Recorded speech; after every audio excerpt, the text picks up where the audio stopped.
A Venezia, seduta di commissione d'inchiesta sull'ex Popolari, appello dei risparmiatori traditi ai vincitori delle elezioni. Il nuovo governo deve erogare subito i risarcimenti già finanziati, non c'è più tempo.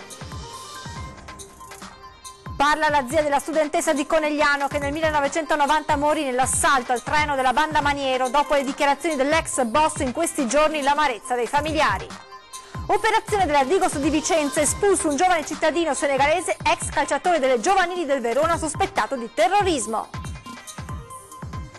Delitto di Chisona, a 2 settimane dal sopralluogo nella casa della coppia trucidata. Stamane gli investigatori del RIS hanno messo al setaccio l'abitazione del presunto assassino in carcere. Pioppo di 20 metri crolla nel cortile di un asilo nido all'Arcella a Padova mentre i piccoli stavano entrando, bimbi vivi per miracolo.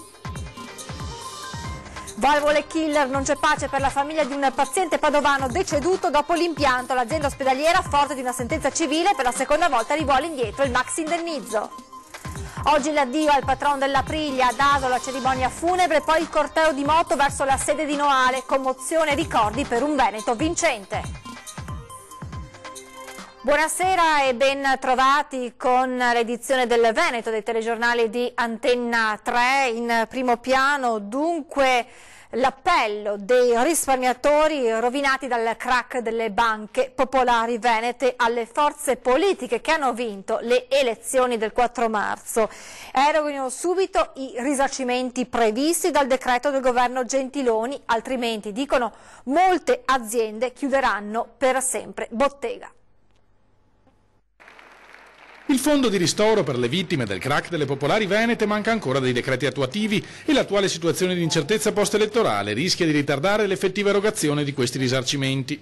A denunciare il rischio il sottosegretario uscente all'economia Pierpaolo Baretta. In mattinata le associazioni di risparmiatori hanno incontrato la nuova commissione regionale d'inchiesta sulla crisi bancaria e lanciato un messaggio a Lega e 5 Stelle. Si uniscano immediatamente su questo problema, perché il problema di esecuzione, il problema di risparmiatori che sono arrivati al limite è veramente all'estremo ed è grave, soprattutto anche per il discorso delle aziende, cioè le imprese coinvolte vanno messe a riparo subito perché stanno per chiudere e quando un'azienda chiude non si può più fare niente, è morta. Dai banchi della Commissione rassicura i risparmiatori il leghista Luciano Sandonà. La Lega sicuramente si impegna al fatto che i decreti attuativi siano fatti nel più breve tempo possibile. Alla prossima seduta del Consiglio regionale, annuncia Sandonà, metteremo in votazione un documento per chiedere al nuovo Parlamento di formare ancora una volta la Commissione d'inchiesta sulle banche. Quella scorsa, insediatasi solo a dicembre, in pochi mesi aveva messo a frutto i poteri speciali garantiti a questo ente. Questo ha creato un focus a livello nazionale sui temi delle banche venete e ha portato anche a questo decreto con questo risarcimento di 100 milioni che però è ancora insufficiente. Chiediamo ancora di porre il focus sui risparmiatori che sono stati traditi e sulle aziende che sono in grandissima difficoltà. Intanto a dare speranza ai risparmiatori truffati è arrivata una storica sentenza. Intesa San Paolo risponderà in sede civile per le richieste di risarcimento intentate dai risparmiatori contro Veneto Banca. A stabilirla una sentenza del Tribunale di Vicenza in merito alla causa intentata da un pensionato bassanese rappresentato da Adusbef. Un ex risparmiatore di Veneto Banca, il quale appunto ovviamente come tutti sanno ha perso tutti i risparmi e al quale tra l'altro era stata fatta un'apertura di credito in conto corrente in attesa di vendere le azioni. Il rapporto poi è transitato attualmente è transitato in Intesa San Paolo, quindi c'è stata una successione a titolo particolare del rapporto e quindi il giudice ha ritenuto che l'interlocutore successivo sia Intesa San Paolo. Chiedere i danni per le malefatte di Veneto Banca e Popolare di Vicenza è dunque possibile, nonostante il decreto del governo che, oltre ad aver regalato a Intesa le due Venete con una dotazione di 17 miliardi di euro, aveva esonerato il nuovo proprietario da qualsiasi rivalsa. È un ottimo risultato perché è una prima sentenza a livello civile che dà questa possibilità e che comunque vede la possibilità che appunto l'istituto possa risarcire. Spero possa essere di aiuto anche ad altri risparmiatori e spero che la giurisprudenza volga in questo senso. La decisione del giudice apre uno spiraglio sulla situazione dei 210.000 risparmiatori coinvolti dallo scandalo, che fino a questo momento non sapevano neppure se vi sarebbe stato qualcuno a cui chiedere un risarcimento. Finora abbiamo sempre purtroppo camminato sulle sabbie mobili, perché effettivamente non c'è stata trasparenza e chiarezza da nessuna parte. Finalmente un primo spiraglio, speriamo sia di buon auspicio. Ed ora torniamo a parlare delle dichiarazioni rilasciate in una lunga intervista ai quotidiani del gruppo Gedi dall'ex boss della Mala del Brenta Felice Maniero. Parole che ogni volta rinnovano il nostro lutto, ci dice Michela Pavesi, zia di Cristina, la giovane studentessa 22enne morta nel 1990 durante l'assalto ad un treno a Vigonza nel Padovano da parte della banda di Maniero. Ad ogni dichiarazione di Maniero, ogni intervista di Maniero, ogni suo modo di presentarsi che rimane tale e quale, questo è proprio un far morire di nuovo Cristina.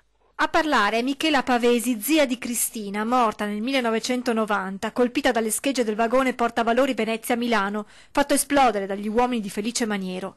Cristina viaggiava su un altro convoglio proveniente da Padova, dove studiava, e diretto nella sua città, Conegliano.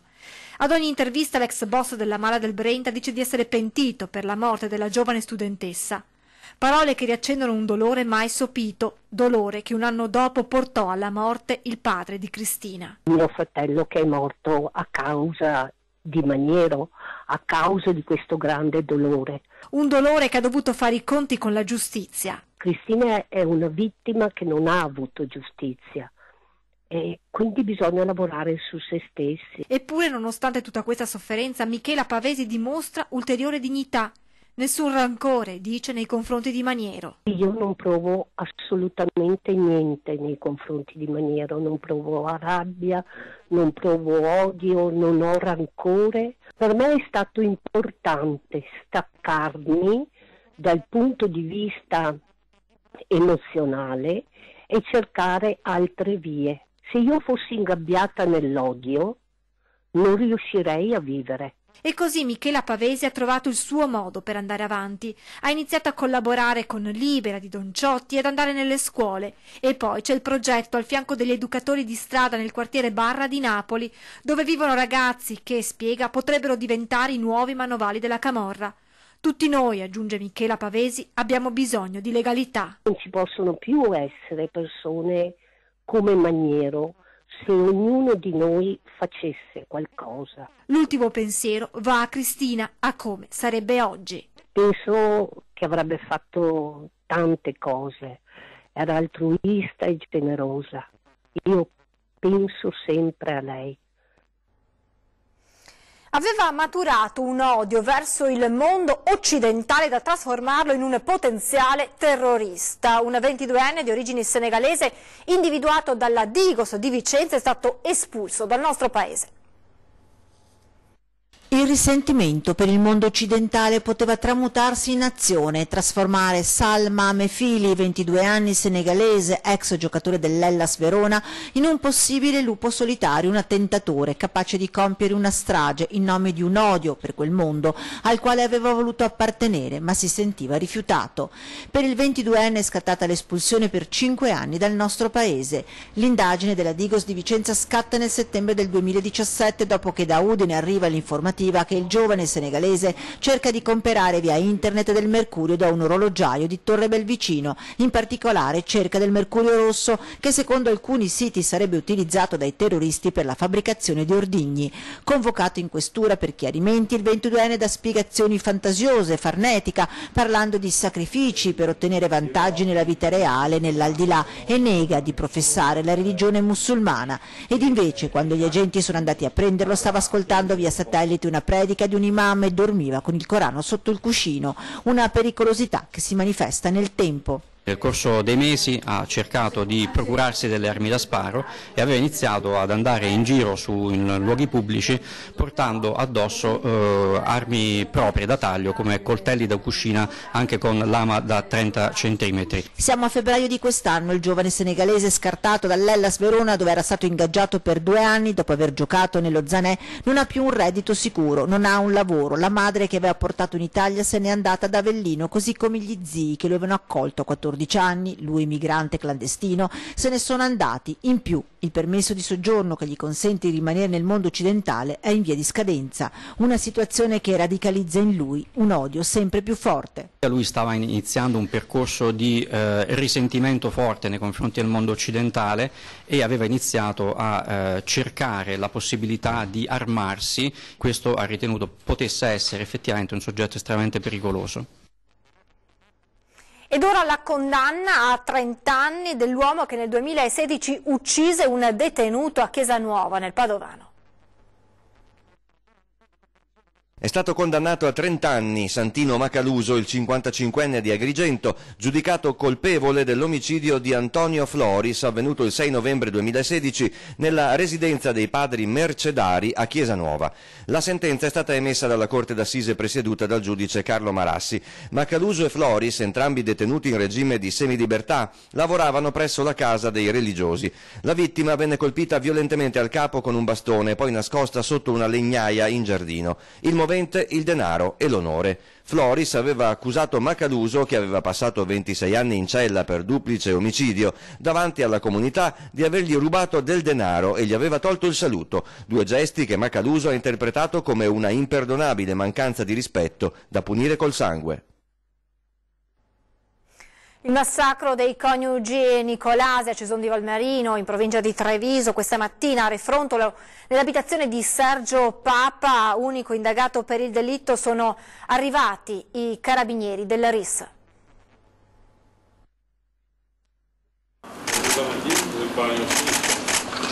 Dopo 2 settimane sono tornati nella Marca i carabinieri del RIS. Ad inizio mese i rilievi a Cisoni, in via Marzole, nell'abitazione di Loris e Anna Maria Nicolasi. Stamani i militari al lavoro nell'abitazione di Refrontolo di Sergio Papa, il 36enne indagato per il duplice delitto, in carcere da sabato scorso. Gli uomini del reparto investigazioni scientifiche sono arrivati nelle prime ore di questa mattina e hanno lavorato tutto il giorno nella casa dove Papa viveva con i genitori. Parallelamente ai rilievi del RIS proseguono le ricerche dell'arma del delitto. Si cerca intorno all'abitazione dei coniugi Nicolasi, massacrati forse con una roncola, forse con un coltello dalla lunga lama. L'assassino si è accanito con particolare violenza sull'uomo, poi ha colpito mortalmente anche la moglie. Da quanto emerso sembra che nell'abitazione di Rolle siano spariti oggetti preziosi e denaro, il che farebbe riaprire la pista iniziale che portava all'ipotesi che dietro all'omicidio ci fosse una rapina finita nel sangue. Le indagini si concentrano poi su una Panda rubata la sera prima del delitto, ritrovata qualche giorno dopo, bruciata. Secondo gli investigatori la vettura potrebbe essere stata usata dall'assassino per allontanarsi da via Marzolle. Intanto Sergio Papa dalla sua cella continua a ribadire la propria innocenza. Al giudice ha ammesso di aver incontrato il giorno prima del massacro Loris e Anna Maria e di aver avuto una discussione con l'uomo, ma niente di più. Papa ha detto di avere un alibi per quelle ore e dei testimoni pronti a confermarlo. Il suo legale potrebbe presentare a breve ricorso al Tribunale delle Libertà di Venezia per chiedere che il suo assistito venga rimesso in libertà. Nel frattempo a Cison, come a Refrontolo, si fatica a trovare quella pace andata perduta il 1° marzo. La cosa è molto grave, sicuramente, anche il modo in cui è stata fatta lascia un attimo così perplessi. Tutti noi comunque, perché non sai che cosa ti può succedere, anche perché non si capisce la motivazione del fatto, quindi dici, ma sarò sicura a casa mia? Ormai non si è più sicuri da nessuna parte. E adesso continuiamo con la cronaca, con l'arresto di 2 nomadi che dal Piemonte raggiungevano le colline del Bassanese per svaligiare ville isolate. Devono rispondere di furto in abitazione pluriaggravato in concorso, trasfertisti dal Piemonte, professionisti del crimine che avevano seminato il terrore in tutta la zona collinare tra Breganze e Mussolente nello scorso mese di luglio. Prese di mira ville signorili in posizione completamente isolata che raggiungevano sempre in sella una Honda Hornet grigia, cui puntualmente cambiavano targa rigorosamente contraffatta. Una trentina di colpi tra riusciti e tentati per un bottino che supera i 250.000 euro. Grazie a dei sopralluoghi estremamente qualificati dei nostri militari e alla professionalità di comparazione genetica del RIS di Parma siamo riusciti a divenire i 2 soggetti ed a trarli in arresto. Il Manetti in realtà già a ottobre era finito Sonny Lebbiati, nomade di 27 anni, trovato arrestato in un accampamento a Villanova d'Asti. Una volta incastrato il primo uomo, i militari, coadiuvati dai colleghi piemontesi che conoscevano bene l'arrestato, sono riusciti a identificare il secondo, Eric Negro, 30 anni, entrambi pluripregiudicati. Agivano in pochissimo tempo, un paio di minuti tra l'arrivo e la partenza. Assolutamente un tempo record per l'ingresso, l'effrazione e per asportare monili e quant'altro di valore rinvenuto all'interno di queste abitazioni. Arrivavano dal Piemonte ad Asiago piuttosto che a Vicenza, affittavano per qualche giorno un appartamento, da lì partivano per colpire. Per identificare l'obiettivo usavano anche il web. Non essendo conoscitori d'area potessero utilizzare applicazioni come Google Earth per capire quali fossero le abitazioni di maggior pregio da colpire nella zona. Ora il cerchio si è chiuso, sono state denunciate anche altre 3 persone per concorso in furto che potrebbero aver affiancato i 2 nomadi negli spostamenti. Tragedia sfiorata questa mattina in un asilo del quartiere Arcella a Padova. Alle 8 un pioppo gigante è caduto nel giardino della scuola durante l'orario di ingresso dei bambini. Per fortuna nessuno è rimasto ferito. Polemiche dall'opposizione verso l'assessore Alverde. Il grande pioppo del giardino dell'asilo Il Trenino di via Jacopo da Montagnana è crollato a causa di una potente infezione da parte di un fungo che ha intaccato le radici. L'albero, alto una quindicina di metri, era piantato poco distante dall'ingresso dell'asilo. È caduto per fortuna verso l'esterno. Ha abbattuto una parte della recinzione, colpito di striscio un'auto parcheggiata, mentre la parte alta è finita sul tratto di strada all'incrocio tra via Stradivari e via Selvatico. Il tutto è successo alle 8 del mattino, quando i bambini iniziavano ad arrivare all'asilo. Sul posto sono giunti subito il sindaco Sergio Giordani e l'assessore Alverde Chiara Gallani. Polemiche dall'opposizione. L'amministrazione deve fare un bel esame di coscienza, insomma, come mai questa pioppa così grande, così imponente viene giù? Non è che sono stati temporali clamorosi, piogge infinite, niente di particolare. Immaginiamoci un temporale forte, per cui adesso immediatamente l'amministrazione si attivi per fare dei controlli d'urgenza in tutte le scuole, in tutti gli asili, come facevamo noi. Il settore verde del comune a settembre aveva verificato lo stato dell'albero che non presentava segni di rischio di malattia, informa il comune. Dall'esterno non si poteva controllare lo stato delle radici, ha spiegato l'assessora Gallani.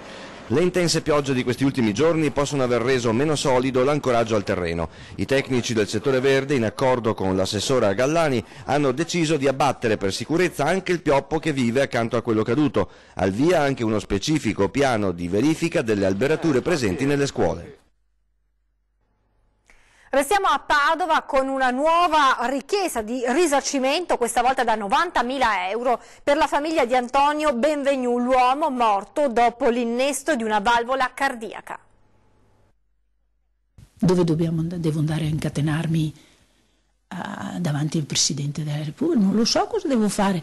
Per Margherita Sambini e sua figlia Caterina non c'è pace. Dopo il dramma per la scomparsa del marito, cui era stata innestata nel 2002 una valvola cardiaca, è iniziato un calvario giudiziario conclusosi con una doppia richiesta di risarcimento, l'ultima da 90.000 euro per la figlia, ma all'inizio di dicembre era già arrivata una cartella esattoriale da 100.000 euro, i soldi della provvisionale comprensivi di interessi incassati come risarcimento danni per la morte del familiare. Voglio giustizia, che non ho fatto niente, non abbiamo fatto niente, io e mia figlia non abbiamo fatto niente, non abbiamo né rubato, né fatto niente, niente assolutamente. Noi abbiamo solo chiesto perché mio marito è morto. Perché? Non è che aveva il cuore, che ha ceduto il suo cuore, ha ceduto una cosa che hanno messo loro, che hanno usato loro. Una trentina di persone che avevano subito lo stesso intervento ne hanno subito uno di sostituzione, un altro paziente invece era morto. Dalla Regione Veneto sono arrivate rassicurazioni bipartisan e il voto di tutta l'Assemblea per istituire un fondo apposito. Ma io non avevo chiesto soldi, volevo solo sapere perché e volevo capire se c'era un responsabile che almeno ammettessero. E mi sembra anche che con quello che abbiamo fatto noi, io e mia figlia che siamo partiti, di aver addirittura dato la possibilità a qualcuno altro che si salvasse. Adesso ci fermiamo per qualche minuto di pubblicità, tra poco.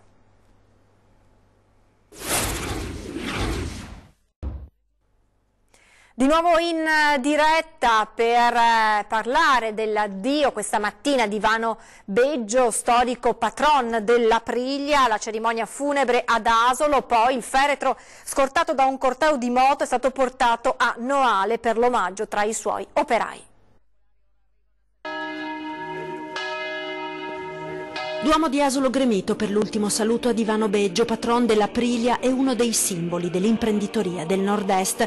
In molti hanno voluto rendere omaggio al condottiero, come amava essere chiamato, nel percorso dell'ultima tappa del suo viaggio, accompagnato anche questa volta dal rombo delle sue amate motociclette. Parenti, amici, imprenditori, sindaci presenti alla cerimonia. Tra i piloti a rendere omaggio al condottiero, Loris Reggiani, il primo che ha portato la vittoria a Aprilia, che poi ha dominato con Max Biaggi, Loris Capirossi e Valentino Rossi, tutti con nel cuore un ricordo di quell'uomo che dalla piccola ditta di bici del padre ha saputo sfidare i grandi produttori mondiali di moto fino ad arrivare alle vette più alte. Ciascuno ha qualche ricordo bello di Ivano, in famiglia, nel lavoro, nello sport e anche nell'impegno civile e sociale, perché la sua è stata una vita intensa, ricca di esperienze e di realizzazioni, di fatiche e di successi.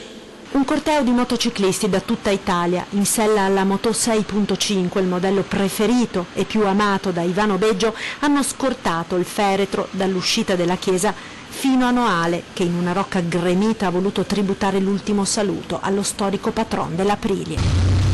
Nonostante Beggio si fosse ritirato dalla scena pubblica nel 2004, la notizia della sua scomparsa ha destato profondo cordoglio, testimoniato dalla grande partecipazione alla cerimonia, con tutti i dipendenti che, usciti dalla fabbrica, hanno voluto rendere omaggio a colui che fu capo e amico. È come ricordare, appunto, che al termine di ogni stagione ci ringraziavi e continuiamo a dirti grazie da parte di tutti noi con il nostro cuore. Grazie. E alla fine, come all'inizio, a salutare per l'ultima volta il condottiero è stato il rombo dei motori.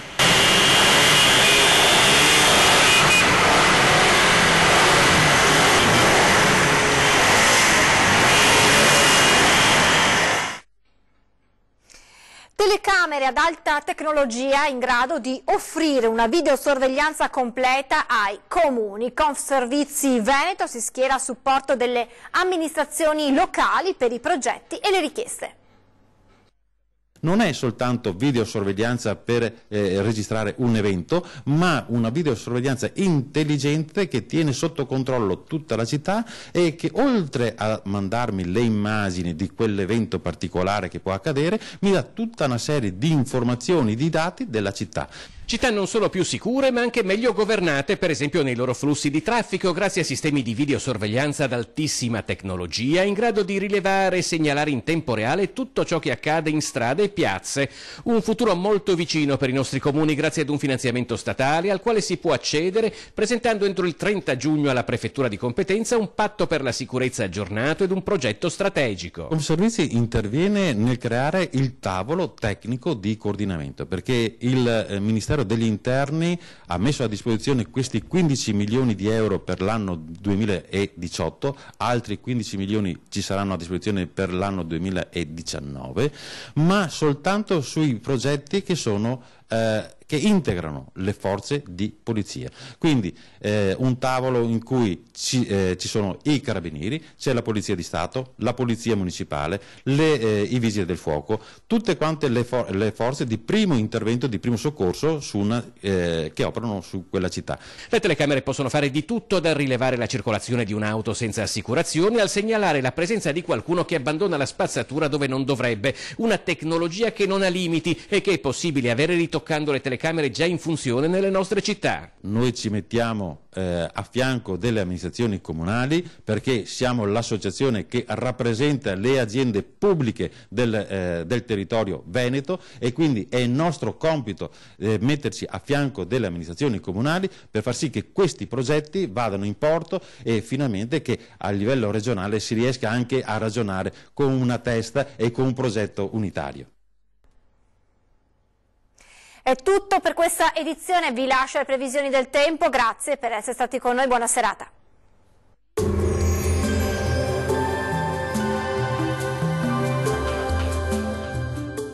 Termoidraulica Susin. Se compri una caldaia, in omaggio il condizionatore. Termoidraulica Susin a 0 branco.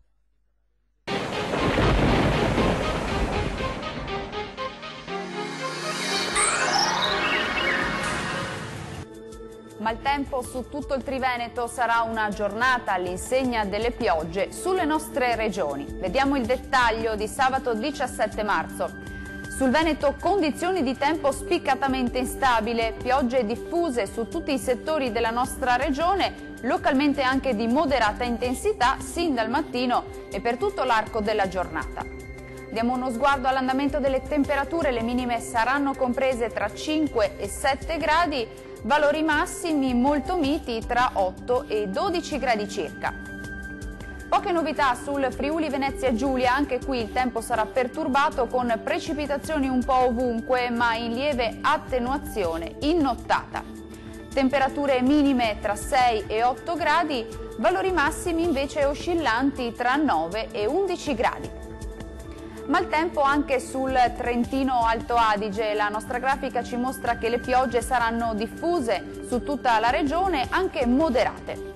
Temperature minime tra 6 e 8 gradi, massime invece intorno ai 12 gradi circa.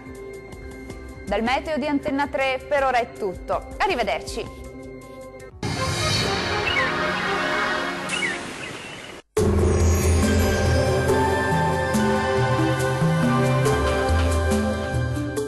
Termoidraulica Susin. Se compri una caldaia, in omaggio il condizionatore. Termoidraulica Susin a 0 branco.